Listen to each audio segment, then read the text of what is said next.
तो नमस्कार दोस्तों, I welcome you all to the fifth border. आज हम बात करेंगे सेमीकंडक्टर क्राइसिस के बारे में। तो सोचो, आपके हाथ में जो फ़ोन है उसका प्राइस डबल हो जाए और वही कंडीशन आपके लैपटॉप, स्मार्टफोन्स, वॉचेस, सब चीज़ का हो। मतलब जितने भी आपके इलेक्ट्रॉनिक गैजेट्स हैं सबके प्राइस डबल डबल हो जाए, और ये सिर्फ इंडिया में ही ना हो बल्कि पूरे दुनिया में ये हो रहा हो। अब तुम सोच रहे होगे कि कंपनी ज़्यादा ग्रीडी हो गई हैं या फिर गवर्नमेंट ने कोई ऐसा नया टैक्स लेके आया है जिसकी वजह से ये हो रहा है, लेकिन इसकी असली वजह कुछ और है। एक ऐसी ग्लोबल क्राइसिस जो बहुत कॉम्प्लिकेटेड है, एक ऐसी क्राइसिस जिसमें आर्टिफिशियल इंटेलिजेंस, जियोपॉलिटिक्स और एक छोटी सी चिप तीनों एक साथ अपना रोल प्ले कर रहे हैं। आज हम समझेंगे कि ये पूरी चीज़ है क्या, क्यों हो रही है, इंडिया पर इसका क्या इम्पैक्ट हो रहा है और फ्यूचर में क्या होने वाला है। ये वो टॉपिक है जो इकोनॉमिक्स, टेक्नोलॉजी और वर्ल्ड पॉलिटिक्स तीनों को एक साथ जोड़ देता है। सेमीकंडक्टर एक बहुत छोटा सा चिप होता है जो कि मोस्टली सिलिकॉन से बना होता है।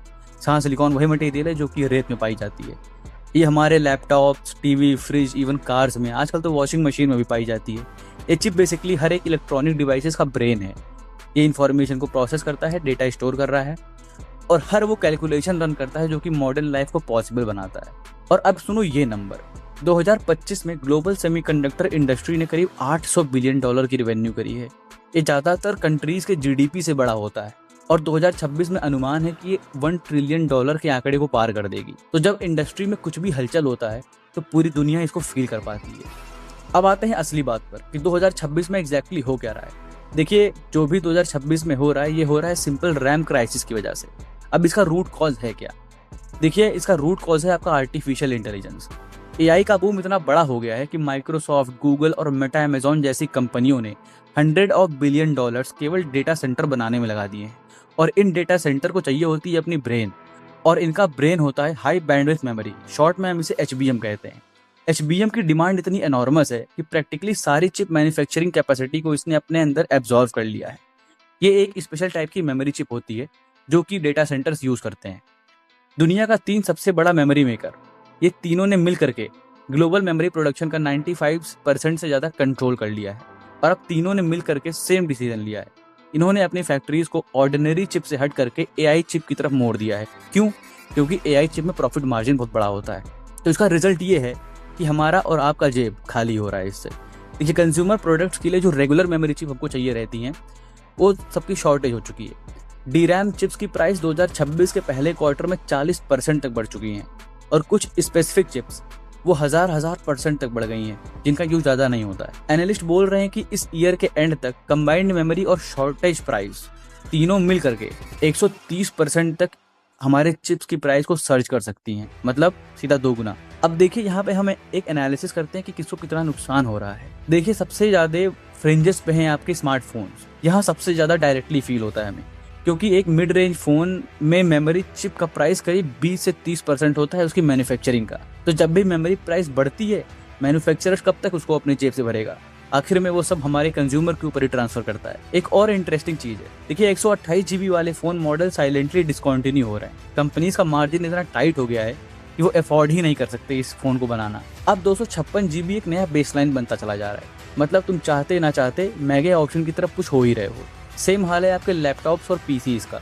Lenovo, Dell, HP, Acer, Asus सब ने अपने बायर्स को फॉर्मली वार्न कर दिया है कि हम अपने प्राइसेस 15 से 20% तक बढ़ाएंगे। कार्स और इलेक्ट्रॉनिक व्हीकल्स, देखिए ये सुन के आप थोड़ा सरप्राइज होंगे। एक मॉडर्न कार में करीब 3000 तक चिप्स लगे होते हैं। तो अब कार कंपनीज डायरेक्टली एप्पल और एनवीडिया के साथ कॉम्पीट कर रही हैं लिमिटेड मेमोरी के लिए, और वो हार रही हैं क्योंकि टेस्ला के CEO ने 2026 में पब्लिकली कहा कि टेस्ला को या तो चिप वॉल से टकराना होगा या अपनी खुद की चिप मैन्युफैक्चरिंग कैपेसिटी बनानी होगी।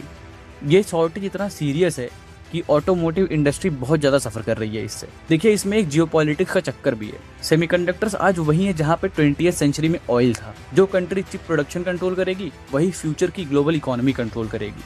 और अभी ये कंट्रोल डेंजरसली केवल एक छोटे से टापू पे यानी ताइवान पे टिका हुआ है। देखिए, ताइवान दुनिया का 60% से ज़्यादा सेमीकंडक्टर प्रोड्यूस करता है और 92% जितने भी एडवांस चिप्स होते हैं वो सब वहीं बन रहे हैं, यानी कि 7 नैनोमीटर या फिर उससे नीचे के चिप्स। एक अकेली कंपनी TSMC यानी कि ताइवान सेमीकंडक्टर मैन्युफैक्चरिंग कंपनी इसका ज्यादातर हिस्सा प्रोड्यूस करती है। अगर TSMC कल ही प्रोडक्शन बंद कर दे तो ग्लोबल इकोनॉमी को हर साल $2.5 ट्रिलियन का नुकसान होगा। Yes, $2.5 trillion. इसे एक्सपर्ट्स सिलिकॉन शील्ड कहते हैं। ताइवान का मैन्युफैक्चरिंग इतना इंपॉर्टेंट है पूरी दुनिया के लिए, स्पेशली अमेरिका के लिए, कि ये एक नेचुरल डिटरेंट बन जाता है ताइवान स्ट्रेट में किसी भी कॉन्फ्लिक्ट के अगेंस्ट। कोई भी मेजर पावर नहीं चाहती कि दुनिया की चिप सप्लाई डिस्ट्रॉय हो जाए, तभी अमेरिका सपोर्ट करता है ताइवान को कि चाइना कभी इन्वेजन ना कर ले उस पर। और एक और वॉर साइलेंटली जो चलती रहती है वो हमारा सेकंड केस है, यूएस और चाइना की चिप वॉर। देखिए, अमेरिका समझता है जो भी कंट्री सबसे ज़्यादा एडवांस्ड चिप कंट्रोल करेगी वही एआई का फ्यूचर कंट्रोल करेगी, और जो एआई कंट्रोल करेगा वही 2021 में मिलिट्री पावर और इकोनॉमिक पावर को कंट्रोल करेगा। इसलिए 2022 से ही अमेरिका ने चाइना पर स्वीपिंग एक्सपोर्ट कंट्रोल्स लगा दिए हैं। अब चाइना ना ही एडवांस चिप्स खरीद सकता है, ना ही उसको बनाने की इक्विपमेंट खरीद सकता है अमेरिका से, और डिजाइन सॉफ्टवेयर का भी एक्सेस नहीं दिया अमेरिका ने चाइना को। अब चाइना ने इसका रिप्लाई दो तरीके से किया है। पहला, उसने डोमेस्टिक चिप इंडस्ट्री में पैसा डालना शुरू कर दिया है, और दूसरा, उसने रेयर अर्थ मिनरल्स की सारे एक्सपोर्ट्स रोक दिए हैं जो चिप बनाने के लिए बहुत ही एसेंशियल है। चाइना वर्ल्ड का सबसे ज्यादा रेयर अर्थ की प्रोसेसिंग करता है और वो उसे एक पावरफुल इकोनॉमिक वेपन बना देता है। अब आती है बात नीदरलैंड्स और एएसएमएल की मोनोपोली की। देखिए, एएसएमएल नीदरलैंड की एक कंपनी है जो कि एक ऐसा मशीन बनाती है जो एडवांस चिप्स बनाने में काम आती है, और इस टेक्नोलॉजी का होना इस दुनिया के लिए सबसे अच्छी बात है, और वो और कोई नहीं बना सकता सिवाय उस कंपनी के। और यही एक चीज है जो कि एएसएमएल को ह्यूमन हिस्ट्री की सबसे जियोपॉलिटिकली इंपॉर्टेंट कंपनीज में से एक बना देती है। अब घर की बात कर लेते हैं थोड़ा। इंडिया इन सब में कहाँ खड़ा है?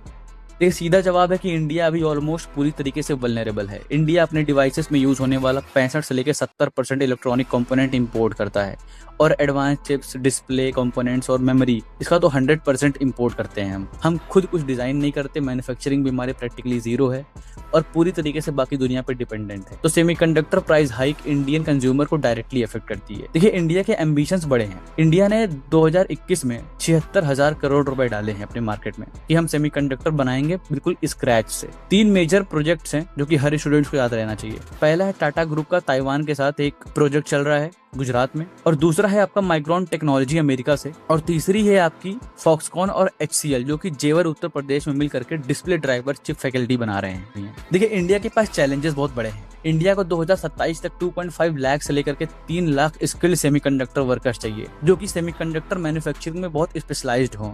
एएसएमएल का मोनोपोली एक बड़ा गेट कीपर है इंडिया के लिए। उनकी मशीन्स के बिना इंडिया ऑलमोस्ट कोई भी चिप नहीं बना सकता। कुछ हाई प्रोफाइल डील्स हमारी पहले ही फेल हो चुकी हैं, जैसे कि फॉक्सकॉन वेदांता जॉइंट वेंचर जो कि सब्सिडीज डिले की वजह से स्क्रैप हो चुका है। रास्ता लंबा है, सफर मुश्किल है, बट कोई बात नहीं, हम कर लेंगे। इंडिया का लॉन्ग टर्म गोल है कि 2030 तक हम सेमीकंडक्टर मार्केट का 10% कैप्चर करेंगे। अगर मार्केट 1 ट्रिलियन का हो गया तो मतलब है कि इंडिया 1 लाख करोड़ तक भी पहुंच सकता है। ये एक गुड फिगर है, और हम कोशिश कर रहे हैं कि हम 85,000 इंजीनियर्स को स्पेशली चिप डिजाइनिंग में ट्रेन करें। तो ये सब खत्म कब होगा? देखिए, इसका सीधा जवाब है कि ये जल्दी नहीं खत्म होगा। जो फोर्सेस प्राइसेस को ऊपर पुश कर रहे हैं वो स्ट्रक्चरल हैं, मतलब सिस्टम के अंदर बिल्ट इन है, और वो ओवरनाइट गायब नहीं होंगी। अमेरिका, जापान, जर्मनी और इंडिया में जो भी नए चिप फैक्ट्रीज बिल्ड हो रही हैं वो 2027 से 28 तक कॉमर्शियल आउटपुट नहीं देंगे। तब तक दुनिया में जो भी सिलिकॉन वेफर प्रोड्यूस होंगे वो पहले एआई डेटा सेंटर्स को जाएंगे, फिर कंज्यूमर को बचा हुआ प्रोडक्ट मिलेगा। कुछ परमानेंट चेंजेस हैं जो कि स्टूडेंट्स को भी याद रखनी चाहिए। पहली ये है कि एआई डेटा सेंटर्स अब सेमीकंडक्टर इंडस्ट्री को प्राइमरी कस्टमर मानते हैं, और ये हिस्टोरिक इन्वर्जन है। और दूसरी, हर कंट्री को अब सेमीकंडक्टर कैपेसिटी को नेशनल सिक्योरिटी का मैटर मानना चाहिए, केवल इकोनॉमिक पॉलिसी का नहीं।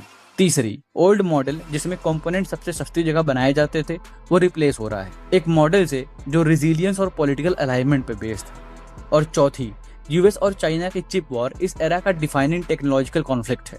इसका आउटकम डिसाइड करेगा कि कौन सी कंट्री एआई में लीड करेगी और कौन सी कंट्री अपना मिलिट्री सिस्टम बहुत पावरफुल बनाएगी, और अल्टीमेटली कौन सी कंट्री 21 सेंचुरी के रूल सेट करेगी। तो मैं उम्मीद करता हूँ जब आप अगली बार फोन या लैपटॉप के प्राइस टैग देखेंगे तो आपको उनके पीछे का रीजन भी पता रहेगा, और आपके पास खुद का एक जवाब होगा, और होपफुली आप उसके पीछे की बड़ी पिक्चर भी समझ पाएंगे।